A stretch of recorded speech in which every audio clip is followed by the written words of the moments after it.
एक ऐसी रात जहां हेडलाइंस से ज्यादा मिसाइलें थीं। इसराइल ने ईरान के मिलिट्री और न्यूक्लियर बेसिस पर सरप्राइज अटैक किया।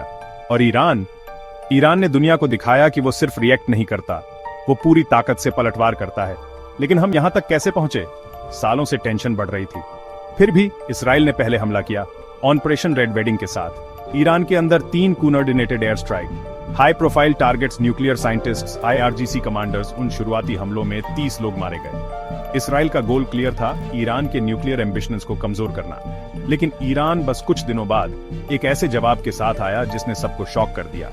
सिर्फ कुछ ड्रोन नहीं, 1000 से ज्यादा ड्रोन और 550 से ज्यादा बैलिस्टिक मिसाइलें इसराइली आसमान में बरस पड़ी। इसराइल का आयरन डोम एक्शन में आया, लेकिन वह सब कुछ नहीं रोक पाया। तेल अवीव के पास 28 बिल्डिंग्स हिट हुई, 5 मिलिट्री एयर बेसिस पर हमला हुआ।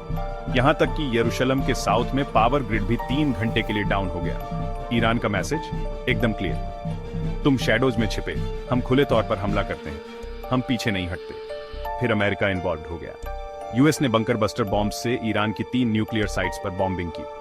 तुरंत ईरान ने यूनाइटेड नेशंस न्यूक्लियर वॉचडॉग के साथ कूनप्रेशन सस्पेंड कर दिया। उनकी पार्लियामेंट ने डिक्लेयर किया, हम अब अपनी शर्तों पर काम करेंगे। दुनिया को यह रॉ एग्रेशन जैसा लगा, लेकिन ईरान के अंदर कई लोगों ने इसे सर्वाइवल स्टांस कहा। सिर्फ डिफेंस नहीं, बल्कि खुला रेजिस्टेंस।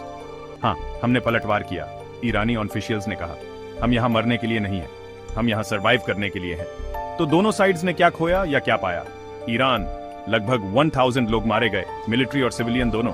इसराइल 28 लोग मारे गए, ज्यादातर सिविलियन, और 2300 से ज्यादा बिल्डिंग्स डैमेज हुई। 5 IDF एयर बेसिस हिट हुए, जिसमें एक F-35 बेस को बहुत ज्यादा नुकसान हुआ। इसराइली और US स्ट्राइक्स ने फोर्डो, इस्फहान और नटैंज में ईरान की न्यूक्लियर फैसिलिटीज को बुरी तरह डैमेज किया। लेकिन ईरान ने कुछ ही दिनों में फिर से बनाना शुरू कर दिया। इंटेलिजेंस से पता चला कि ईरान सिर्फ 90 दिनों में 60% यूरेनियम एनरिचमेंट पर वापस आ सकता है। संक्षेप में, ईरान की न्यूक्लियर प्रोग्रेस को रोकने की कोशिश नाकाम रही। ग्लोबली ईरान ने नैरेटिव वॉर जीतने की कोशिश की। सुप्रीम लीडर खामेनेई 5 सालों में पहली बार पब्लिक में दिखे। ईरान की वॉर इकोनॉमी एक्टिव हो गई और प्रेडिक्शंस के बावजूद देश कोलैप्स नहीं हुआ।